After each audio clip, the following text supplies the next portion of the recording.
Hi everyone, my name is Enda and this is the Yarn and the Restless episode 6.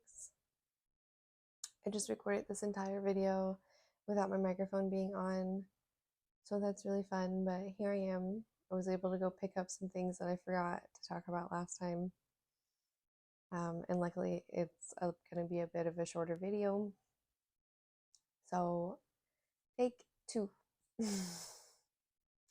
Today is August 26th and it is now around 8:30 a.m. I thought I would do this video in the morning so I can wear my finished object without sweating. And yeah, I took last week off. I appreciate everyone sending nice words and care about my previous video when I talked about my headaches. They have passed. I'm not experiencing them as frequently, and that's wonderful. What a relief. So I'm going to take this off of my top so I can show it to you, and I'll put it back on after. I'm not going to speak for a moment, and I'm just going to get up and show you the garment.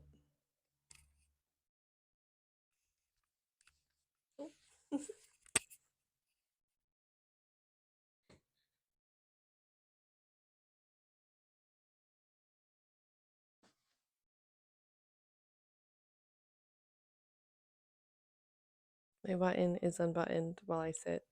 It's true. And none of my ends are woven in.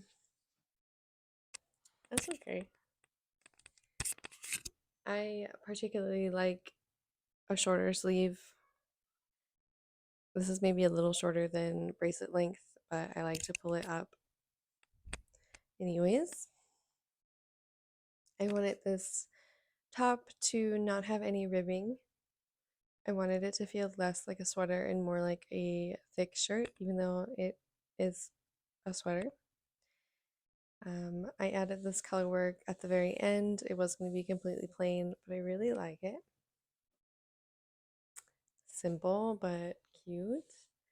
I worked this from the bottom up and worked the sleeves separately from the bottom up, joined everything, and started the raglan decreases. When I got to the neck, I just knit maybe 10 extra rows, bound off, folded it over, and sewed it down. And I added a not elastic thread, but a thin elastic band through it, so it stays where I would like it. I have not finished the underarms. When I knit from the bottom up and joined the sleeves, I left some live stitches on both the arm and the body to, I think I'm going to use the Kitchener stitch to Kitchener stitch them together, but I haven't done that yet, so they're still on stitch holders under both arms, so it's not technically done, but it is. So that's that.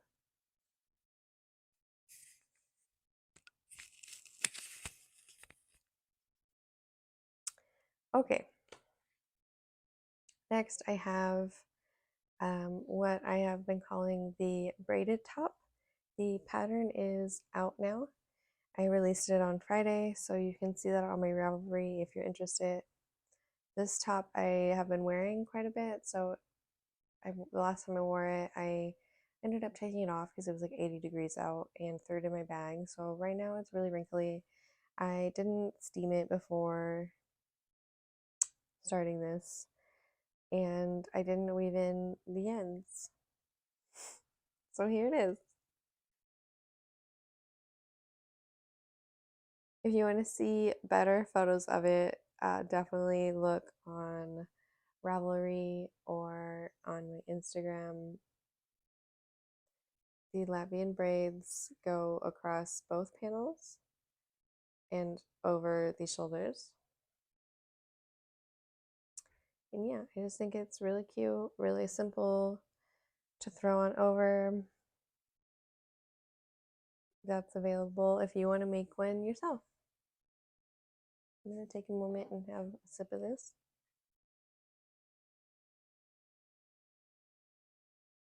In my number one aunt cup, that's me, I crocheted a bag. Here it is. I made the straps like so you can tie them. I made them a little bit shorter than I would think I need it, because if you crochet, you know they will grow as soon as you start putting stuff in your bag. I added a zipper and I added a liner.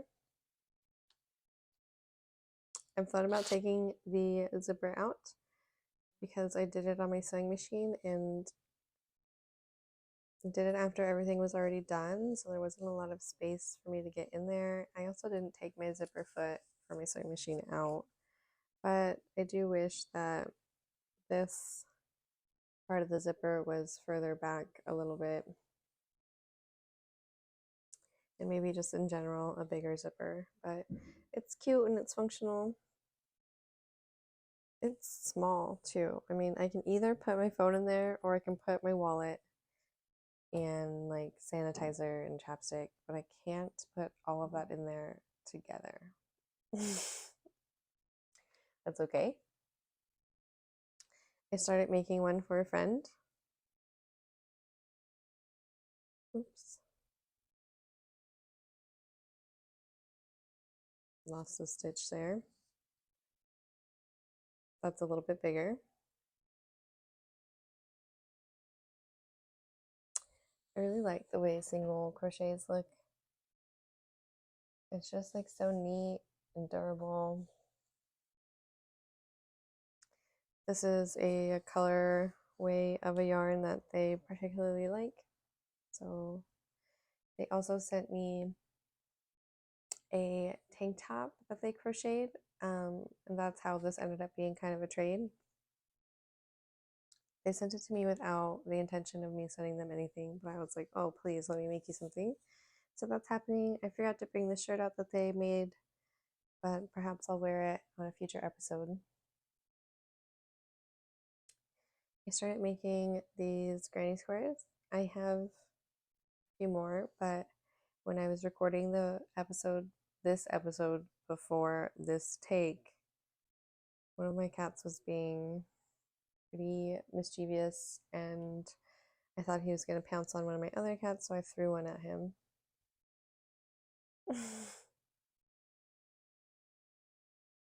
And you might be thinking, why would you start another granny square project when you have so many? Why don't you work on that blanket? Why don't you work on any of the other granny square projects? And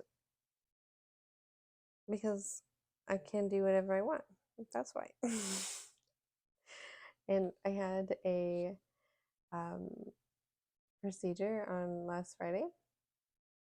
And leading up to that, I always feel pretty anxious before then. So I definitely let myself do whatever I want in those times. And that typically looks like me casting on or starting many new projects. And I actually think that's a wonderful way to deal with anxiety.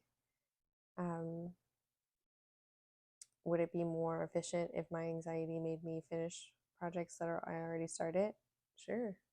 That's just not how it is. I've done a little bit of spinning.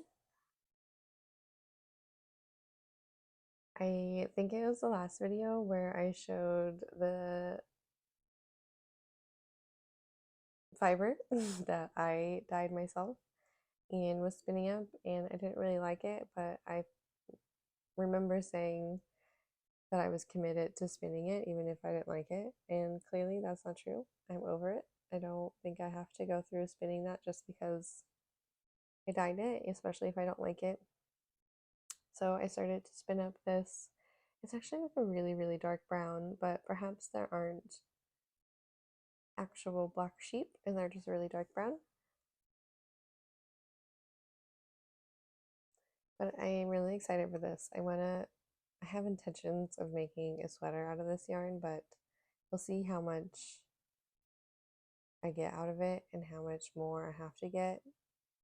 We'll see what happens, but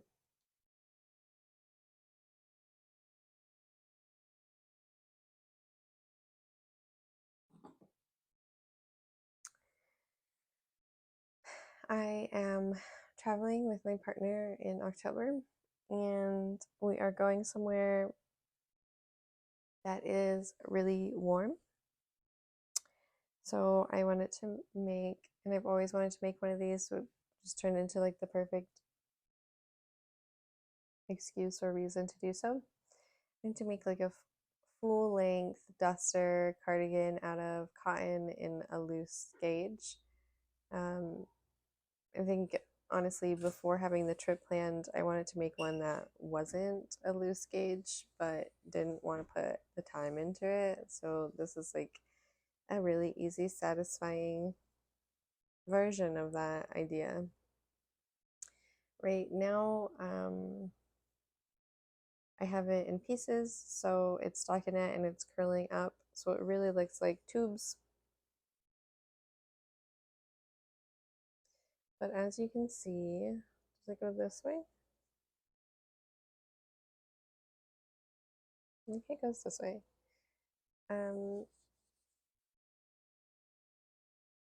It is in fact a front panel, and I have two front panels done. I think they're around 50 inches, and I'm about 61, 62 inches. And I do think that it will grow a little bit, especially if I'm wearing like wet bathing suit underneath it and it gets wet and it gets heavy. So I do think it'll be floor length. And that's great. That's exactly what I've been wanting. So I have two panels done, which just look like scarves. If I hate the project, I can always repurpose it like that. I don't think so. I think I'm gonna love it. And I've started the back panel, which has been really scrunched up. So it does look a little messy.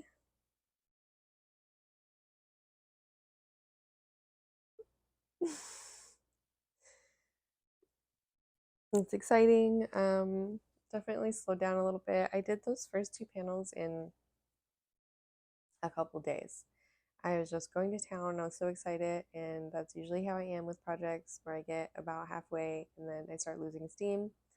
So I've been working on some other things, and I think honestly, once I am around my partner again and they're working on their vacation top, I'll get the steam to go at it again. They're making a like button down top instead of like a full length cardigan. And we'll get to wear our knits together on our trip.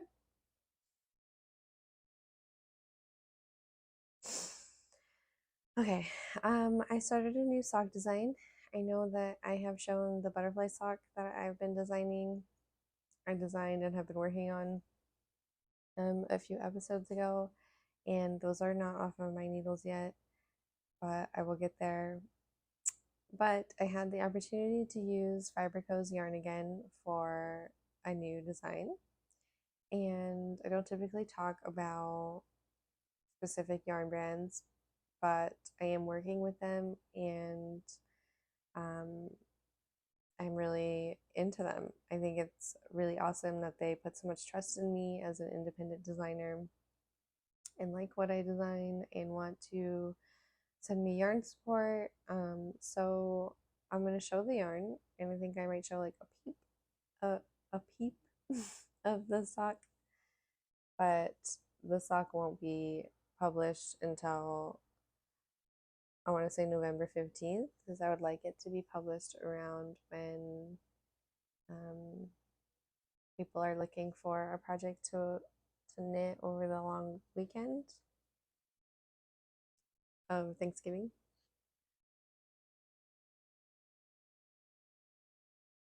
This one is so pretty. It's like all of the colors. It looks gray brown, but it has blue, green, red, brown. It's got everything. This one is very pretty.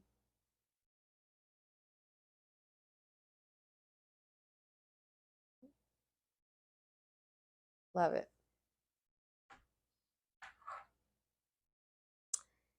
This is my favorite sock I've ever designed. It's so engaging for me. I don't know if people would enjoy knitting this. I think you'd have to be really into color work. You'd have to probably be really into color work for all of the socks I designed. I'll show a little snippet. I love it. I can't wait to work on it after this. Okay. I just have one more thing to show, and that'll be it. It'll be a little bit of a shorter episode, but I do think after taking a week off that having a shorter episode makes sense to me. Kind of getting back into it, although I did like post on here that I would have so much to show, and I truly thought I would. I mean, I do have a few finished objects that I showed, but truly thought there was going to be quite a bit more. So, remember this? Not much has happened. I just started adding a mohair strand of a different color, like a lighter color. I really like adding different mohair colors to things. Gives it this like pretty marled look. Sometimes I've been able to do it where they're a little more similar. The mohair is still lighter, but they're much more similar, and it just changes the color of the yarn, which I also really like. I have been thinking about ripping this back. The reason why I haven't is because this um, folded hem took me a long time, and I feel stuck on it, but I would like to use one of my sweater patterns that I have on Ravelry. Um, it's a full color work sweater. I can't remember what it's called. The Houndstooth Cardi. I would like to use that pattern without the color work and just with this yarn. And I feel pretty set on that, so I'm probably gonna rip this back. And I was just working on it last night too, telling myself, no, I love it. Like, I'm gonna do it. But no, I'm not. I'm not. And I'm gonna undo this. And that's a part of knitting. It's fine that you can undo it, and it's okay. Life will go on. And sometimes it's kind of hard because you put time into it. That's how I'm gonna end the video. That's the last thing I had to show. And did I show everything? Yeah, I did. And again, thank you to everyone that commented on my last video, sending me well wishes. I'm doing much better, and I appreciate everyone that chimes in. I would love to know what you're working on. Please let me know. I love seeing that. And if you feel so inclined to subscribe, that's awesome and really helps my channel grow. You don't have to hit the bell for notifications if you don't want another addition to your notifications, but if you want to subscribe, that would really help me. And I will be back next week and here for a few more weeks before I take a week off. And I hope everyone is doing well and that you also are taking breaks. And see you next time.